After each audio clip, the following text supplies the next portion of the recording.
নমস্কার, আরেকটা গুরুত্বপূর্ণ ভিডিও নিয়ে চলে এলাম। আমরা দেখছেন আপনাদের এই প্রিয় বিশ্বস্ত চ্যানেল। বন্ধুরা, রাজ্যে বাজেট বড় চমক আসতে চলেছে। 2026-এ যে রাজ্যে বাজেট অধিবেশন হবে, 2026-এ বড় চমক আসছে। লক্ষ্মীর ভাণ্ডারের কি ভাতা বৃদ্ধি হয়ে যাবে? 2000 টাকা কি বাড়তে পারে? মহিলাদের কোন কোন ভাতা বাড়তে পারে? আজকের এই প্রতিবেদনে বিস্তারিত তুলব। বাড়বে কি বাড়বে কর্মীদের ডিএ, সরকারি কর্মীদের যে ডিএ বাড়ার কথা ছিল সেটা কি বাড়বে?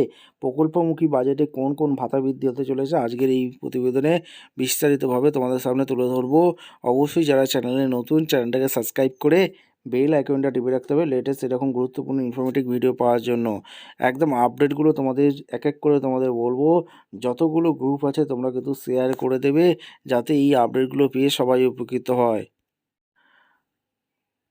আচ্ছা, কি বলেছে? রাজ্য বিধানসভা অন্তর্বর্তী বাজেট অধিবেশন দিন আগে 31শে জানুয়ারি শুরুর কথা ছিল, পরে তা বদল করা হয়েছে তিন ফেব্রুয়ারি।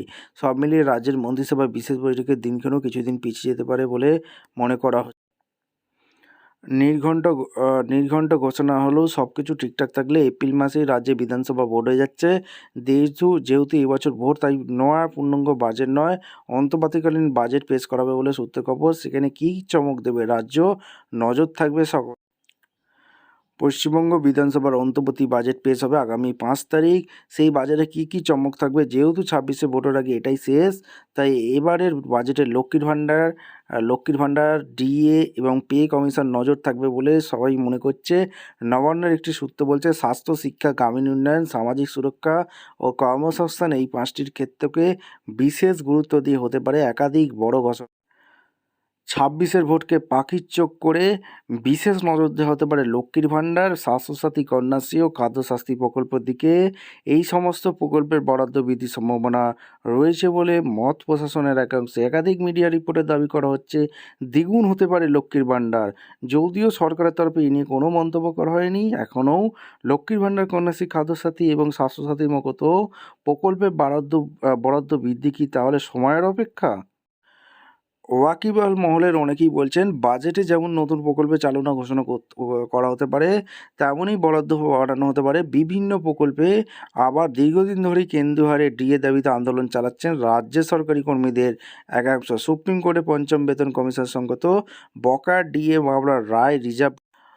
বর্তমানে কেন্দ্রীয় সরকারি কর্মচারীদের সঙ্গে রাজ্যের কর্মীদের মহার্ঘ ভাতা এবং ডিএর পার্থক্য বিরাট রয়েছে। বাজেটে অন্তত এক কিস্তি ডিএ দেওয়া হতে পারে বলে মনে করা হচ্ছে। একাধিক সরকারি কর্মচারীরা সংগঠনের নেতা এই নিয়ে মন্তব্য অলরেডি করে দিয়েছে। এদিকে আবার পশ্চিমবঙ্গ ষষ্ঠ বেতন কমিশনের মেয়াদ ইতিমধ্যেই শেষ হয়েছে। এই অবস্থা দাঁড়িয়ে এবছরই সমস্তম বেতন কমিশন গঠন হতে পারে এবং রাজ্যে বাজেটে সেই ঘোষণা হতে পারে বলেও জল্পনা করছে একাধিক মহল। এইবার আমরা ডিএ নিয়ে কী আপডেট আছে, সরকারি চাকরিদের কি ডিএ বাড়তে চলেছে, কি আপডেট আছে তোমাদের সামনে তুলে ধরবো।